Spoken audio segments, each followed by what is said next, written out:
Hoje eu vou te contar tudo aquilo que não te contam sobre ser professora, no meu caso, de balé. Olá, tudo bem com vocês, gente? Meu nome é Juliana Ferreira e sejam bem-vindos para mais um vídeo nesse canal. Eu acho que eu acabei de bater no meu microfone, peço desculpa aí se teve algum barulho. Gente, hoje eu vou falar um pouquinho sobre a minha experiência, a minha vivência como professora, né? Não sou professora de regular, de colégio, matemática, português, essas coisas. Sou professora de balé clássico. Dou aula dentro de colégios, dou aula também dentro de estúdios de dança, de condomínios, enfim, em vários lugares. E hoje eu vim contar um pouquinho pra vocês sobre a minha vivência, sobre o que as pessoas não vê por trás de ser professora, tá? Então, vamos começar esse vídeo. Uma das coisas, assim, que as pessoas mais falam mesmo, é sobre as férias 2 vezes por ano que os professores têm, que seriam as férias de julho e as férias ali no fim de dezembro para janeiro, porque as aulas retornam em fevereiro, né? Só que essas férias não são bem férias, porque a gente precisa fazer um monte de coisa que você fica meio...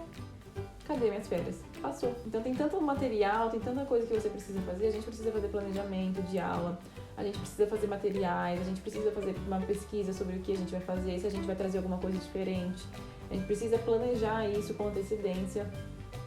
No meu caso, como eu sou professora de balé, tem as questões da música, eu procuro mudar a playlist das músicas também durante os anos, então eu tenho que fazer uma pesquisa de um novo álbum, ver se aquilo se encaixa na faixa etária que eu quero atingir, na faixa etária que eu tô trabalhando. Então essa questão de 2 férias 2 vezes por ano não é bem férias, porque você usa muitos dias para fazer todo esse planejamento. E esse planejamento, gente, leva tempo mesmo. Eu queria que fosse muito mais rápido, muito mais fácil, mas não é. A gente precisa parar, sentar, abrir o computador, abrir o caderno e pensar e colocar tudo ali no papel para a coisa poder funcionar quando as aulas voltarem. E isso já dá o gancho para a segunda coisa que muita gente não te conta sobre ser professor. Se você não trabalhar em casa, você não consegue trabalhar no seu ambiente de trabalho. Porque aquilo que eu estava falando para vocês sobre fazer as coisas em casa, sobre fazer o planejamento. A gente só vai chegar no dia da aula e fazer uma aula legal, fazer uma aula diferente, entregar o conteúdo todo da aula, se a gente planejar isso antes. Porque não tem como a gente planejar isso na hora. Eu não digo que eu faço o planejamento do ano inteiro, eu não faço o planejamento do ano inteiro. Mas eu preciso pelo menos de um guia, pelo menos de algumas coisas ali pra me dar uma direção. Então tem muita coisa assim que a gente precisa fazer em casa, a gente precisa chegar em casa, trabalhar em casa, pra depois no outro dia, de manhã, a gente tá lá na escola, no lugar que a gente dá aula, trabalhando, fazendo aquilo que a gente propôs. Então não é só chegar no ambiente de trabalho, trabalhar lá e voltar pra casa e ficar tranquila dentro de casa, porque o meu trabalho se resolve só quando eu estiver lá. Não, meu trabalho precisa ir lá pra casa também. Eu preciso fazer meu trabalho em casa e preciso fazer meu trabalho no ambiente de trabalho. Então é muita coisa que precisa fazer. Uma outra coisa que acontece muito, principalmente dentro de colégios, em outros lugares que eu trabalho não acontece tanto, mas dentro de colégio acontece mais, que são as reuniões infinitas. Tem muita reunião durante o ano, aí tem algumas reuniões tem reuniões com pais que a gente participa, mesmo professora de balé, tá? Em estúdio de dança, normalmente a gente tem mais essas reuniões. Em escola também, só que escola, professor de hora extra, assim, professor de balé não participa tanto da reunião de pais.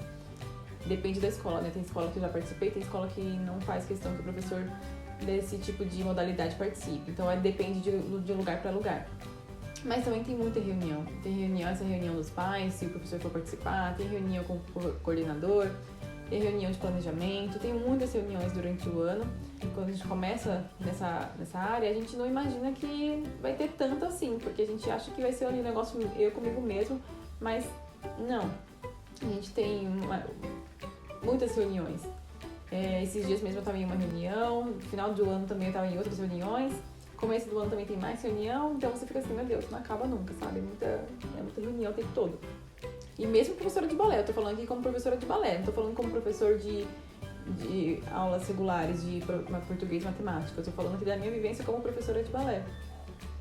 E como professora de balé já tem muita reunião, agora imagine os outros professores que são também de colégio, português, matemática, história, geografia.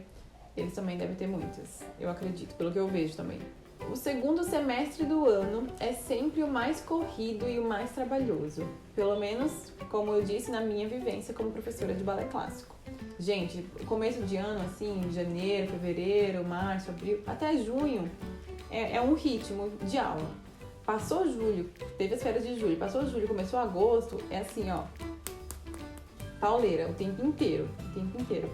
Então, nesse final de ano mesmo eu tava trabalhando de segunda a segunda, porque eu não tinha dia pra descansar, porque era ensaio geral, era espetáculo, era aula, era mais ensaio, era reunião.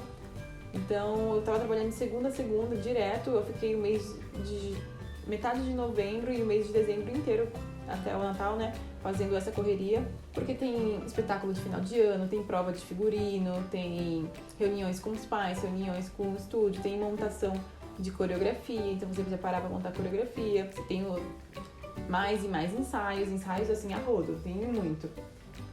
Então tem muita coisa. É uma época do ano assim que eu fico atolada de coisa pra fazer, que minha cabeça fica, nossa, minha cabeça para de funcionar, assim, ela pifa, sabe? Ela desliga. E aí parece que eu vou levando as coisas de forma automática, assim, de tanta coisa que a gente precisa fazer.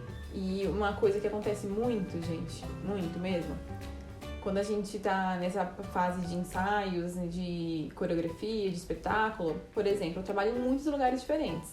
E aí cada lugar que eu trabalho tem uma data de apresentação específica. E às vezes acontece também de você ter de 2 lugares diferentes escolherem a mesma data de apresentação. E aí o que faz? Eu sou uma só, não consigo me dividir em 2, né? Então às vezes eu tenho que correr atrás de uma outra pessoa para me substituir, eu tenho que passar a coreografia para ela, tenho que pagar ela, para ela poder estar no meu lugar naquele dia. Já aconteceu, inclusive. Já aconteceu de eu conversar também com o pessoal da escola e conseguir trocar data, ou então eu ter que faltar mesmo em algum lugar ou em outro, porque não é isso, não tem como fugir, a gente precisa resolver, né? A gente precisa dar um jeito. E aí, puxando também esse gancho das coreografias, dos ensaios, a música das coreografias vai ficar grudada na sua cabeça, assim, eternamente. Você vai pra casa pensando na música da coreografia, você dorme, você acorda, você toma banho com a música na sua cabeça. Porque você repete muitas vezes, porque você precisa escutar para montar a coreografia, você precisa escutar durante as aulas para poder ensaiar as crianças, e aí repete. Então essa música fica grudada na sua cabeça de uma forma que, sabe, dá vontade de bater a cabeça na parede. Que horror.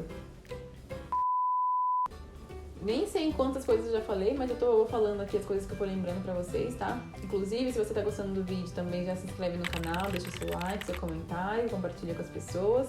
E me siga também nas redes sociais dos meus Instagrams, tá? Tem um Instagram que eu compartilho algumas coisas sobre meu conhecimento sobre o mundo sem carne.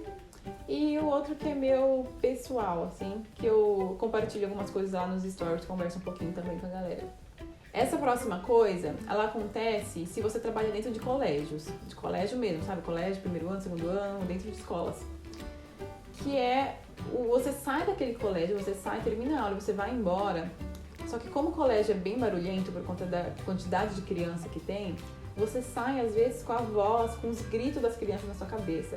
Tem um colégio que eu trabalho que ele é bem barulhento, assim, porque o ambiente que eu dou aula fica bem perto do pátio, de onde eles se reúnem na cantina. Então, gente, tinha dia que eu saía de lá desses colégios e eu ia pra ir embora e ficava o grito das crianças na minha orelha. Tem um lugar que eu trabalho também que tem quadra do lado, então eu tenho que dividir meio que o espaço com educação física, e aí fica gritaria do lado, e aí eu tentando falar, eu tentando ouvir as crianças, e aí eu mais grito na minha cabeça. Eu sei que eu saía de lá, ia pra minha casa, e eu ia pra minha casa ouvindo os gritos ainda das crianças na minha cabeça, como se elas ainda estivessem aqui dentro. É bizarro. Já falando das crianças, né, da quantidade de crianças, o que acontece muito, é você escutar dessas crianças algumas coisas absurdas. Então, eu já presenciei criança querer mandar em você pelos pais terem dinheiro, elas falarem, mas eu que mando porque meus pais me pagam, eles pagam a escola, então eu posso fazer o que eu quiser, sabe? Algumas crianças, não só criança, mas adolescentes também, meio afrontosas, assim, que falam umas coisas desse tipo. Você vai escutar. Então, a gente acaba escutando algumas coisas assim, desse nível. E aí a gente fica até meio surpreso, né? Porque na hora você não espera que a criança vai falar aquilo pra você. Mas ela fala. E aí você fica olhando assim meio... E você não pode responder de uma forma grosseira, né? Você tem que tentar contornar a situação e falar que não é assim, falar que não é desse jeito. Mas assim, acontece de você escutar algumas coisas que... olha, que o sangue sobe na hora e você fica assim, ó, revoltadíssima da vida, mas você precisa respirar fundo. Respirar fundo e seguir o baile, segue o baile. Vamos lá. Absurdo, né? Doideira. O professor escuta muita coisa absurda, gente, muita. E a última coisa que eu preparei pra vocês é que professor precisa ter, você professora, ou você que não sabe, e eu tô te contando agora, é que você vai precisar também ter uma criatividade com frequência. Você vai precisar ser criativo, você vai precisar inovar, vai precisar trazer algumas coisas diferentes. Não é só seguir aquela regrinha ou seguir aquele planejamento. Não é isso. Você precisa de criatividade para você dar suas aulas, no conteúdo das suas aulas, na forma que você vai contornar alguma situação. Você precisa ter uma certa malemolência. Você precisa dar um jeito. E você precisa fazer isso o mais criativa possível. Eu tô vindo pra frente da câmera e aí corta minha cabeça, né, gente? É porque eu tô me mexendo muito hoje, não sei porquê. É isso, sabe? Você vai precisar ser criativo, você vai precisar... E tem hora que a criatividade vai embora. Tem hora que você não consegue pensar em nada novo, que você não consegue planejar alguma coisa a mais. Mas você vai precisar tentar. Ou você vai buscar referências na internet, você vai ver o que as pessoas já fizeram, você vai buscar inspirações pra você dar um jeito naquilo e trazer alguma novidade, trazer algum jeitinho diferente na sua aula. E às vezes, gente, é bem cansativo, é bem desgastante você ter que sempre estar ali pensando coisas novas, coisas diferentes, isso e aquilo. Você precisa renovar, você precisa ser criativo, o que eu posso fazer? Porque às vezes você só não tem ideia. Você já fez tanta coisa, tá tantos anos dando aula, você já fez de tudo. Então, às vezes é difícil você manter essa criatividade, manter essa inovação que a gente precisa levar pros alunos. Eu mesmo já tive uns piripaque da cabeça que... sabe? E aí eu falo, não vai ter nada novo não, vai ser isso aqui e acabou. Porque às vezes é o que dá pra gente fazer, né? Nem sempre a gente consegue levar a melhor coisa, mas a gente tenta pelo menos, né? Porque dá trabalho. Bom, falei bastante, eu acho que deu pra entender um pouquinho como é uma vida de professora. Claro que tem vivências que dependem de professor para professor, depende de lugar para lugar, mas essas são algumas coisas que eu separei para vocês para tentar explicar como que é essa rotina bem cansativa e bem, sabe, essa loucura que é a vida de um professor. E claro que vai depender também do tipo de professor que você é, né? Qual modalidade, qual matéria que você aplica. Você vai ter algumas vivências diferentes. Então, essa aqui eu tô falando sobre a minha vivência, sobre o meu jeito, sobre coisas que eu percebi, quis trazer pra vocês. Inclusive, minhas férias estão acabando. Quando esse vídeo for ao ar, minhas férias já vão ter acabado e eu já vou estar dando aula de novo. Não sei se eu fico feliz ou triste. Feliz e triste. Porque a correria vai começar de novo. E é isso, eu vou ficando por aqui. Espero mesmo que vocês tenham gostado do vídeo, que deu pra vocês entrarem um pouco nesse universo de como é ser professor, de como que é uma rotina de professor, de balé clássico pelo menos. Fico feliz quem ficou até aqui, até o final do vídeo. Um beijo pra vocês, não se esquece de se inscrever, conto com a ajuda de vocês, isso me ajuda bastante a saber que eu tô indo pelo caminho certo e me dá uma força aí pra continuar. Então, muito obrigada, gente, quem ficou até por aqui. Quem ficou por aqui. Não, quem ficou... Enfim, um beijo.